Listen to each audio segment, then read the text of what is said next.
Сега възможност за отбора на Дунав. Карагерен влиза в наказателното поле. Удар на Карагерен. Дали това ще бъде гол? Да! 1-0 за Дунав. Мечтано начало.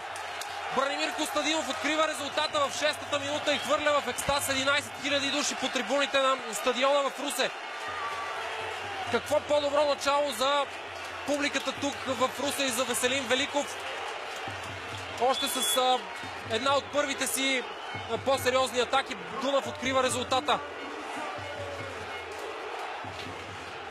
Чудесно извеждащо подаване на Васил Шопов към Карагерен.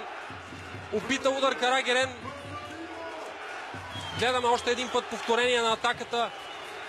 Много трудно е да определим обаче дали тук има засада.